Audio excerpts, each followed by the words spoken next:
2、1。Mic check 1 2. What it do? Welcome back to the Mic Check Podcast. This is T Word, the People's Champ. Here with my co-host Q.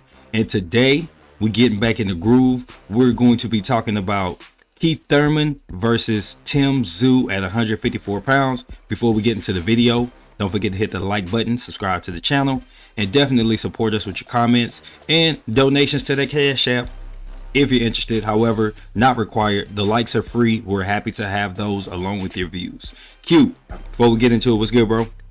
Hey, nothing much, man. Happy 2024 to everybody. I know I haven't been on the channel since the year turned over, so looking forward to all of the boxing announcements that have come out and the various topics that we're going to talk about throughout this year. So getting to kick it off now, a couple of weeks into the year, at a really good time because, this is really kind of like the first week of multiple events going on when you talk about boxing being back in the full swing. So a lot to look forward to. I was just taking a peek at boxing scenes, upcoming schedule of fights that are already locked in. And I mean, we got fights from now pretty much every weekend until April between a variety of networks. So plenty of content for everybody to get excited about. And we're going to talk about one of the bigger announcements that came out this week on this video.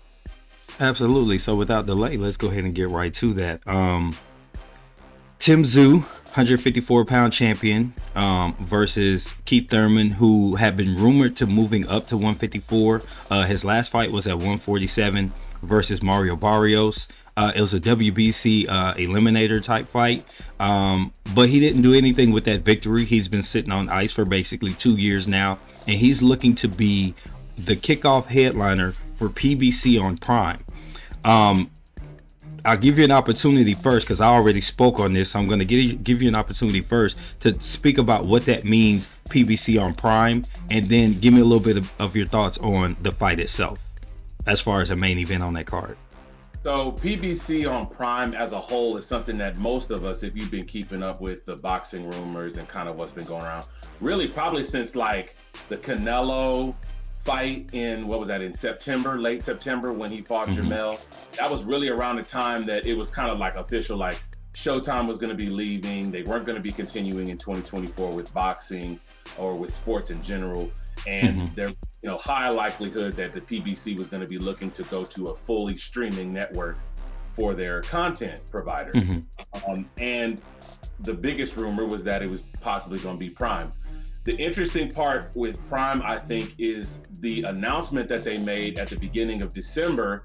There was a little bit of at least in my opinion, a lack of clarity, not only on number one, how much money were they going to get financed by Amazon Prime, as far as how much money they were going to give them for a budget for the year of 2024, if any.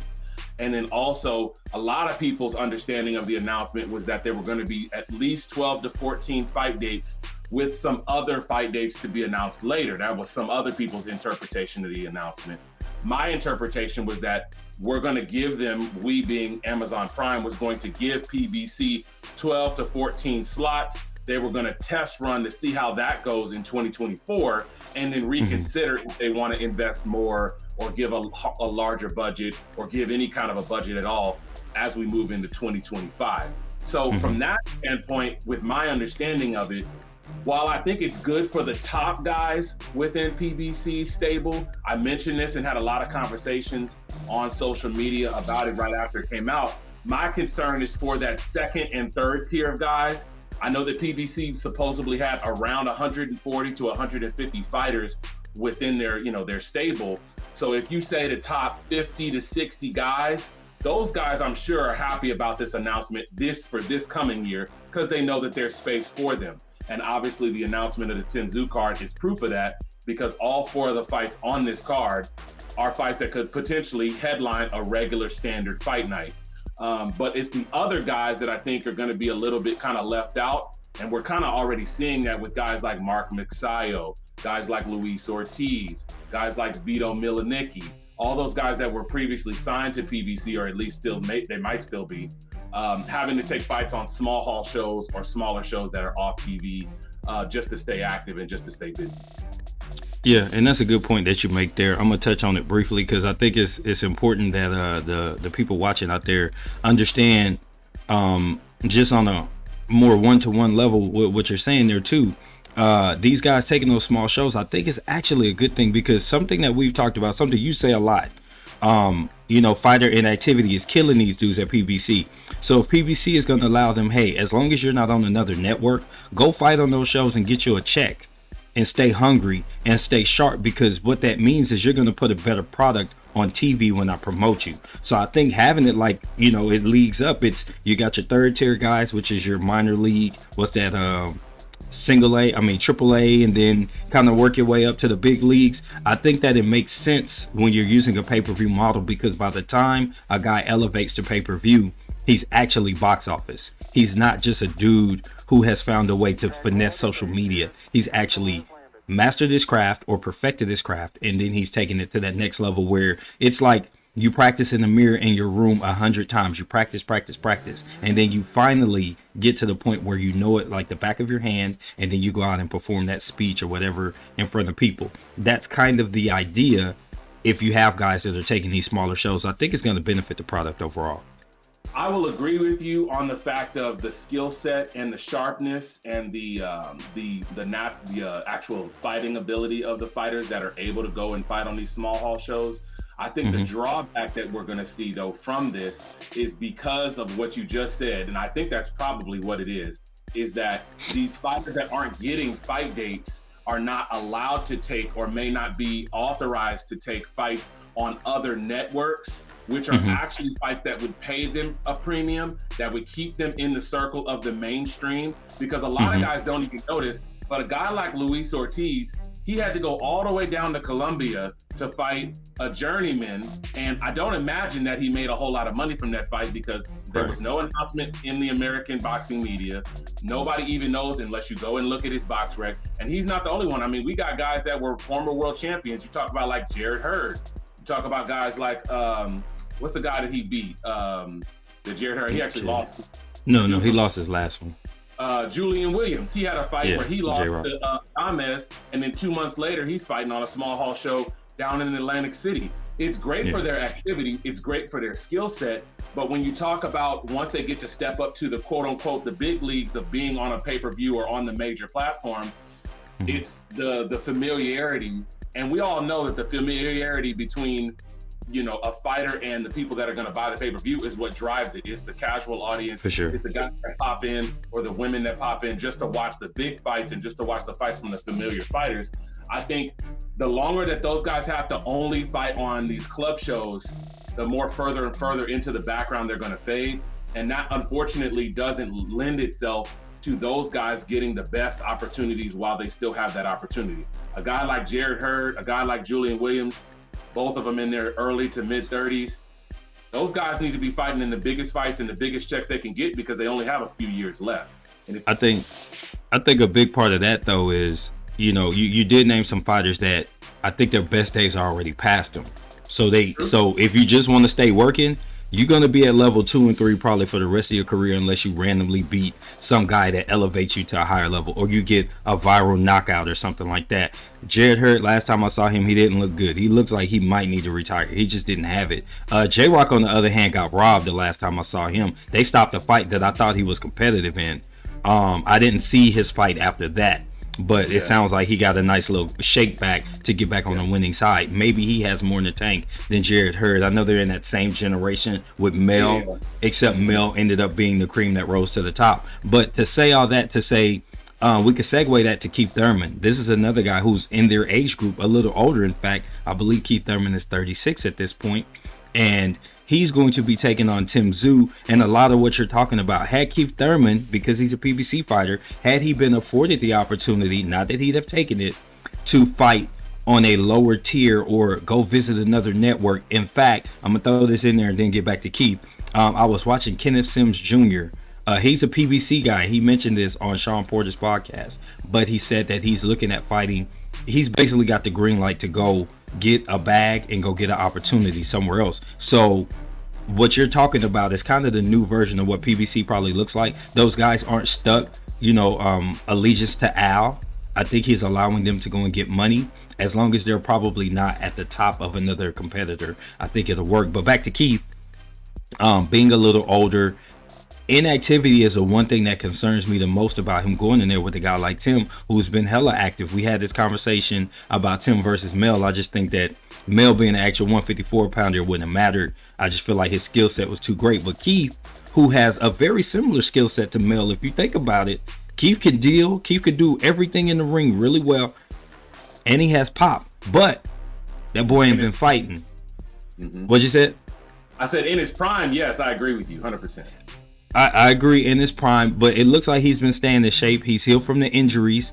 Some people just have it, bro. I mean, Bud just have it. Like, everybody been waiting for Bud to become an old man. They waiting for the gray beard.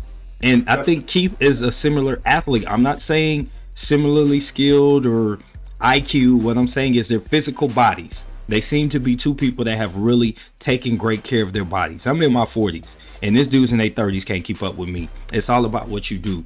If Keith is defying father time, it's going to be a really good fight with Tim. If Keith been sitting on his ass a little bit, we might see him get knocked out. And I don't even like Tszyu like that, because I know that he has a limited skill set that nobody's been able to exploit because he's getting the right matchups. I'm going to throw it to you. And get your thoughts. I know you've actually been a promoter of Tszyu with good reason too. He's proving you right time after time. So I'm gonna throw it your way and see what you think. Yeah, ultimately, I think the biggest issue for me when it comes to to be fair, I have a couple of issues with a Tszyu versus Keith Thurman fight. But the biggest issue that I have with the fight is that a guy in Keith Thurman, who, when I look at his box rec, and I'm looking at it right now, he was the guy who helped start Premier Boxing Champions as a promotional outfit, right? He was one of their, flagship fighters that started their kind of run with the Robert Guerrero fight in 2015. So 2015 was just a year short of a decade ago, right? Since 2015, he's had 1, 2, 3, 4, 5, 6, 7, 8. He's had 9 fights in 9 years with 2 separate bouts of inactivity for at least 18 months. Yeah. And currently, he's looking at a schedule, and I'm sorry, it's been 8 bouts because the Tszyu fight, I just counted it, included it. So not including that, it's been 8 fights in 9 years, and he's going to be coming off of over 2 years of inactivity when he fights Tszyu, because that fight is going to be for March 30th. His last fight with Mario Barrios was February 5th of 2022. So you're talking about already over a year against a guy who's active, against a guy who's bigger, against a guy who I would argue is going to be stronger, against a guy who, in my opinion, has the recipe for the thing that I think is Keith's biggest weakness, and I think getting hit to the body. I think we've seen on numerous occasions that Keith does not like it to the body. Not that anybody does, right? Nobody likes getting a clean shot hit in the liver, right? That's a natural thing for any boxer. But he gonna spit that mouthpiece out. Really doesn't like it to the body, and that's obvious because he's been hurt to the body in multiple fights against guys from 147. So now we're expecting him to go up and fight arguably, I would say, one of the best body punchers at 154. While he's a guy that doesn't have great footwork, what's the first thing to go with an aging fighter? It's their speed and their movement. I think that Keith is a guy who, in his prime, when he was at his best, he had great movement, he was a great counterpuncher, and he could put punches together with quickness and with speed and accuracy. And those are all things that deteriorate over time. So for me to expect that he's going to be close to his best after almost 2 years of inactivity against a guy who's currently not even reached, I would say, his peak yet, I think that this strongly favors Tszyu. But I want to ask you this. Do you think it's interesting that Tszyu didn't get the A side in this promotion? Do you think that was a surprise to you? Because it was for me. It was for me. So globally, Tszyu is not the name that he is at home. He's killing it at home. But I think globally, he's still building his name, and he's done a good job of standing on his own. Occasionally you hear them throw, his dad's name in there, but he's really made his own bones. Nobody's saying that he was granted any opportunities because of his name, because of his dad. So because of that, though, he's had a very organic global growth, and he's getting there. Getting a world title is the first step to really becoming a global brand. And I think that Keith Thurman is already a global brand. And from it being PBC basically kind of being the front runner on it, they're going to go with the horse that, they're going to dance with the one that brung them. And that's why I think that was negotiated that way. So I don't find it strange. Just because I know that he doesn't have that global name yet, and Keith Thurman has been in the ring with Manny Pacquiao. So people are going to know his name just on that strength alone, whereas Tszyu hasn't had a marquee opponent to elevate his profile there yet. But I feel like a lot of other guys would have been B-side to him in this situation. Yeah, I think that was the only reason I was a little bit surprised, and I guess it came out a little bit later, like the day after the announcement came out, which I believe the rumors started spreading on Thursday. And then the following day, we got clarification on whether it was going to be for the WBO title, which is not going to be on the line. It's actually going to be a pound above 154 as the catch weight at 155 for this fight because it's not for a title.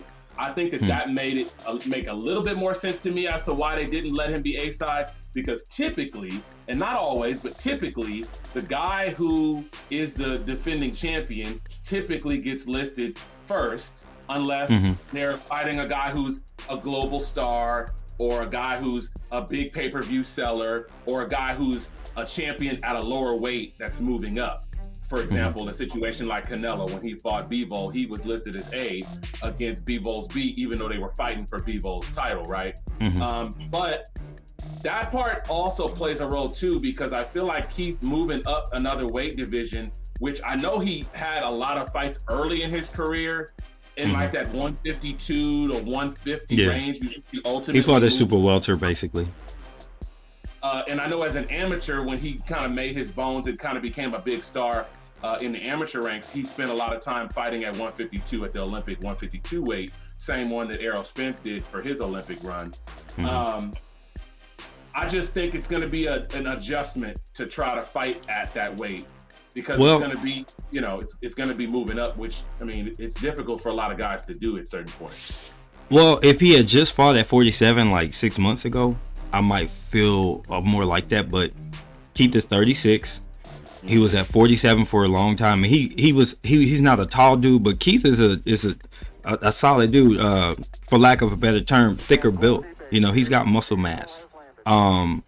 He's been a muscular fighter. So I think him getting to that next weight class and managing his skills, still keeping his skill set, I don't think that's going to be an issue for him. It's the inactivity more than anything. The weight itself, I don't think is going to be a problem. He's going to have trouble getting hit to the body like that. And if he's lost any lateral quickness, because the one thing that Tszyu struggles the most with is anybody that can move laterally could give him a hard fight.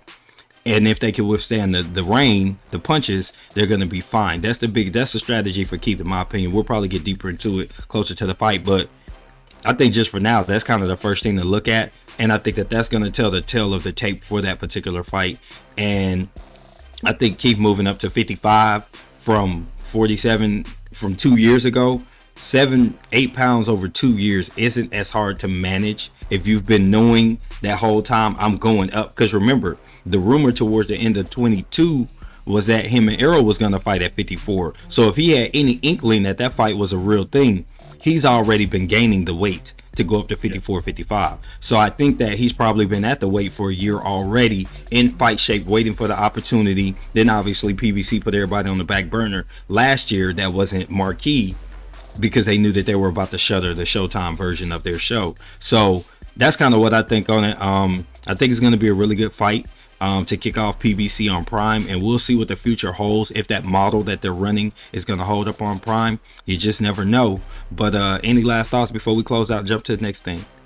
Yeah, I think my last kind of thought, and the thing I wanted to get your thoughts on, I'm sure we're going to have a lot of time to talk about it, is the fact that this fight is going to have, and I previously mentioned, it's a 4-fight main card essentially that has what I would argue would be 4 regular fight night potential fights on it, where you could headline each of an individual card with all 4 of these fights. When you talk about Rolly Romero versus Isaac Cruz, Erislandy Lara against Michael Zarafa, and Sebastian Fundora against Sergey Bohachuk, do you think that putting all 4 of those fights on one card, while none of them are pay-per-view on their own, do you think that that's going to sell itself enough to warrant it being a pay-per-view because all 4 of them are on the same card?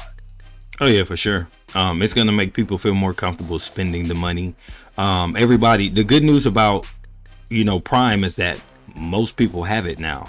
So most people have streamed something on Prime, even right down to a football game. So I think having a card that has a lot of substance to it is going to be a good way to launch it. They're just putting their best foot forward. I wouldn't expect this too much from PBC until we see it.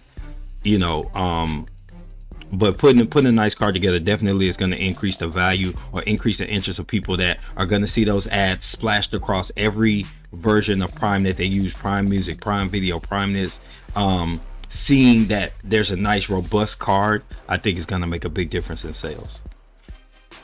Yeah, I think it's interesting. It's an interesting strategy because while it's not necessarily got the headlining fight that I believe should be on pay-per-view, I think once I saw the undercard, that kind of gave me a little bit more of a reason to want to buy it. I mean, I probably was going to buy it even if that undercard wasn't there, just because I'm a guy that likes Tszyu. I'm interested in seeing him fight.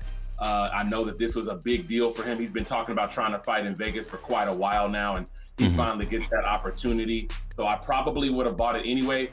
Do you think that the price point will remain the same at that $75 to $80 price point? Or do you think that they're going to try to kind of cut it down a little bit to try to attract some of those casual viewers on Prime that may not be as familiar with boxing?